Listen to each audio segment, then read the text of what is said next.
I-check natin ngayon ang ating mga isda kung okay ba sila or meron silang mga sakit.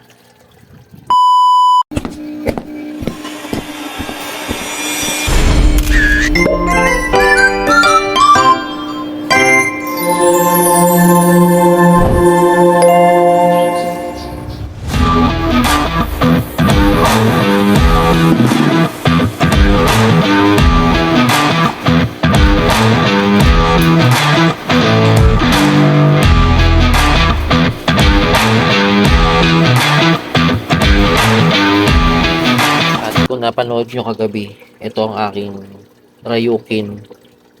Meron na siyang sakit na SBD, tapos nasamahan pa siya ng red spot sa kanyang body. So nakakalungkot at di na tayo mabibigyan nito ng panibagong uh, pag-breed kasi nagkasakit na ho siya. At hindi na to kayang i-remedyo dahil ito nga, kapag nasira na ang kanyang apdo at nagkaroon na siya ng mahinang panunaw, yung kanyang pagde-develop ay ng katawan ay mahirapan siya. So nakakalungkot din. Nag-check din ako kagabi kasi ang naalala ko, ibinalik ko ito sa aking tank dito. Binalik ko to sa aking tank nung 2 araw pa nakalipas. At mali din ako dahil bakit ko pa siya ibinalik, kasi possible na itong mga disease niya dito or pwedeng kumalat dito sa aking tubig. So ito naman, nakapag-water change na tayo at naglagay tayo ng treatment na asin kahit konti, minimal. At pagkagising ko kaninang umaga, dali-dali kong hihiniwalay ang aking female. Kung napapansin nyo, yung aking 4 na female na goldfish, isa doon yung unang breed natin dito sa ating dito sa aking first breed sa 50 gallons. Ito yung mga anak niya, yung kaliko. Ito yung mga maliliit na to. At meron nga ako napansin doon sa kanyang mother na nagkaroon ng problema. At ito siya, kinuwarantin na natin siya. Ano nangyari dito? Meron siyang pag-angat sa kanyang kaliskis. Yung pag-angat sa isang kaliskis, yun yung pinakang sakit na ayaw ko. Ang sakit na yun ay dropsy. Yung dropsy, meron siyang internal organ na infected doon sa kanyang loob. Kaya nagkakaroon siya ng pag-angat doon sa kanyang body o kaliskis niya. Which is delikado yun sa mga iba kong mga alaga dito. Kaya dali-dali ko na silang iniwalay at sinay ko na rin ang ating mga isda dito. Ito pa naman ay aking mga breeder. Ito. Kaya chinecheck ko sila isa-isa kung mayroong kakaiba na nangyayari sa kanila. Ito kasing ito to, aking female na to, nakita ko na lang siya no morning ng 6 AM dito sa side, bandang side. Hindi ko alam kung buntis ba or meron siyang kakaibang pinagawa doon or hinahabol ba siya. Pero pagka-check ko at nagkaroon tayo ng pagkakataon na ilagay siya sa isang tub, at chinek na rin natin kung binibreed nga siya, kasi katabi niya yung isang lalaki na red and white. Hindi ko alam kung nagme-mate ba sila or may ginagawa sila something. Pero nakita ko na, napansin ko, na ganito na itsura niya. Oh. Ganyan na ganyan siya doon sa sintomas niya, doon sa loob ng aquarium. So, ibig sabihin, ito, may sakit na. Una, ang gagawin natin treatment, kailangan na natin itong i-quarantine. Wag na natin sila pagkasama dito sa ating mga good na isda. Kahit may filter pa yan, kahit mayroon pa yung mga filter dyan, wag na natin isama for safety, para hindi madamay ang ating mga walang sakit na isda. So yun lang yung ating tips para sa inyo, para maiwasan din natin ang pagkawala nila lahat or magkasakit din ng iba. So ang gagawin ko ulit dito, maglilinis ulit ako ng filter. Linisan natin itong first stage na filter kasi sobrang puno na ng ng mga dumi niya. Kailangan natin i-filter ang maayos ang ating filtration. Kasi kahapon naman ay nagpalit na ako ng tubig ng morning. So, nagbawas na rin tayo dito. Ating water. Kasi ito ni water change ko din ito kahapon itong 50 gallons. Tinanggal ko yung half. Mapasin ninyo half malinis. Itong half ay tinira ko. Sinadya ko yan para medyo magkaroon tayo ng good bacteria. At tapos naman dito, kapag mag-water change tayo, kayo, at least mga 30% to 20% lang. Ang hinalo natin dito ay may nilad. Wala tayo stock water kaya may nilad tayo. Para lang doon sa sa ating mga malalaking isda Huwag nyong ugaliin na puro may nilad ang ilalagay nyo. Mas better pa rin na stock water. No? Stock water lagi. Para hindi kayo magka-problema or magkaroon ng sakit ang inyong mga alaga. Check natin ating mollies. Mollies. Mayroon dito mga dito, bonda to. Ito to. Uy, pakita Yan. Ito. Siya. Ay, magpaano. Yan. Ihayaan ko na lang dito. Pero meron tayong nilagay sa loob. Kinuarantine natin doon. Baka sakali mag-drop. Kasi malalaki na yun Yung mga belly na yun dyan. Baka sakali mag-drop doon. Pang 1 day nila sa loob. Dinig ko wala pa naman. Baka sakali lang tayo. Baka mag-drop. Ganda nito. Ang ganda nito no. Ng tail Oh. Ay, may nahabol. Ay, no, ganda Ang ganda. Kamustahin natin ang ating second batch natin babies. Medyo may kalakihan na sila. Maganda talaga yung mga bossing. Kapag nakapag-build up kayo ng isang aquarium na nasa outdoor, kahit hindi nyo sila nakikita, tapos lumilipas yung araw, ang bilis nila lumaki. Kasi nga nakakain sila ng mga algae tulad nito. Yung algae niyan is good yan. Merong algae na hindi good.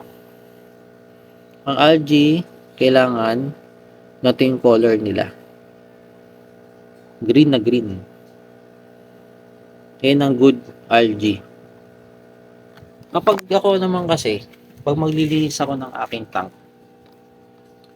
hindi ko naman sinasagad talagang linis. Iniiskis ko siya.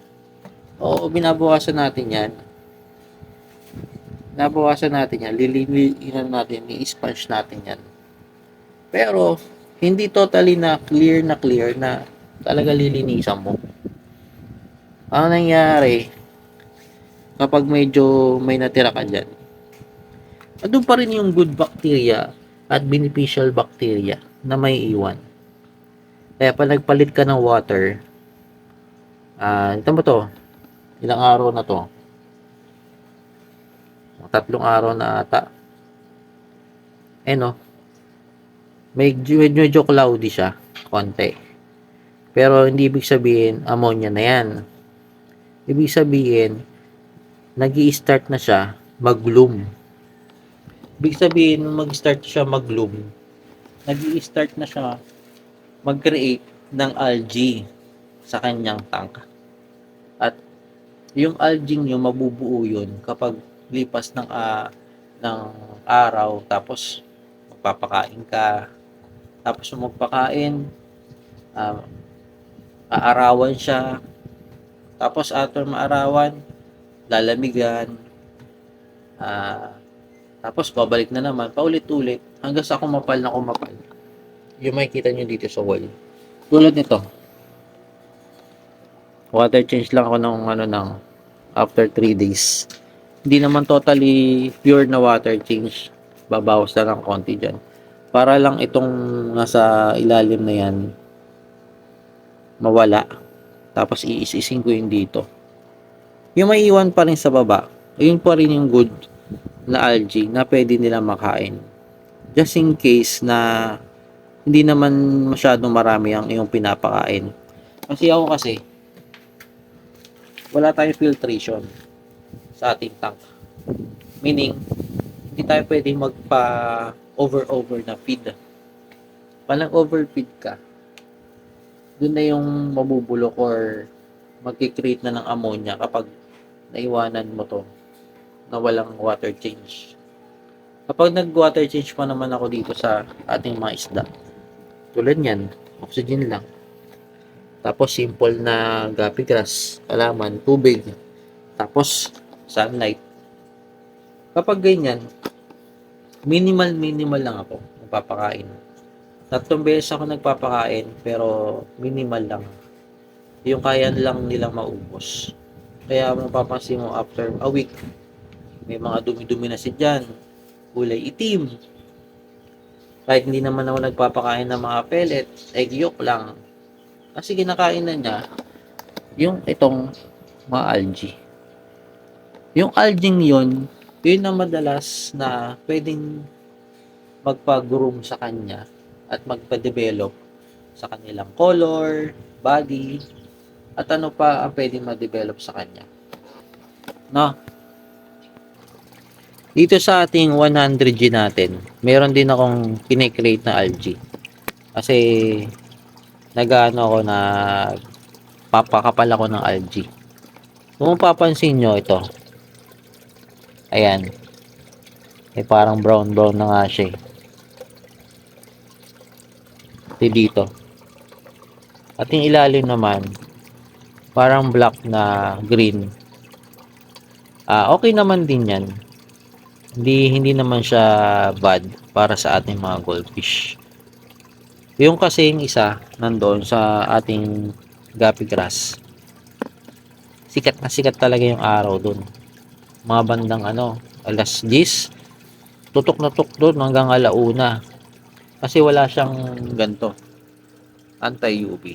Nilagyan ko na siya ng anti-UV dito. Kasi nahihirapan ako. Yung sobrang laki, lulumutin, tapos magkakaroon ng kusot na algae. Ang hirap. Sa filtration naman natin, ganun din. At tinan nyo naman, kumakapal yung kumakapal. Kapag ganyan, nagbe-maintenance ako, tinatanggal ko yan. Pero, gumagamit pa rin ako ng tubig dito. Ang pangbanlaw ko dun sa mga ating filtration para hindi mawala yung beneficial bacteria. Ito, buwan pa lang to yun. Ito to. Buwan pa lang yan. Yung dito sa front, Tatanggalin natin. May kasi kine-create kasi ako na ano ngayon na araw. Kailangan ko mag-create ng algae. Kasi meron akong may iwanan sila ng ilang araw. So hindi sila makakain ng ilang araw kasi wala na ako dito. So ngayon, kailangan ko mag-create ng algae na mas marami. Kahit hindi ko sila pakainin, makakapag ano sila, makakapag-feed pa rin sila. Lalong-lalo na kapag hindi mo sila pinakain.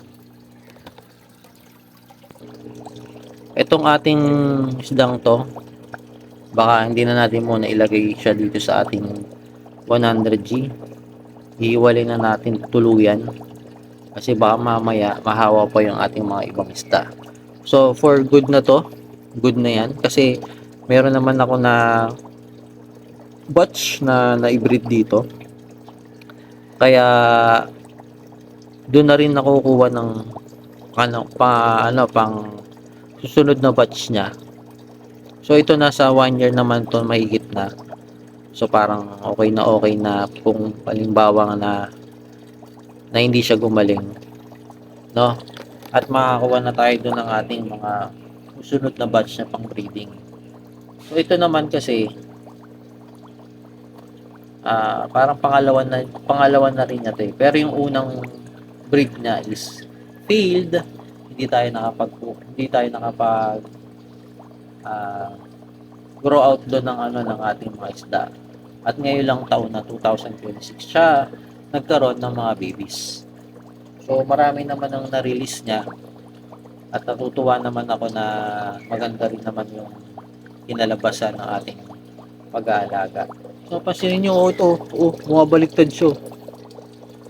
Aray ko, anong nangyari na sa'yo?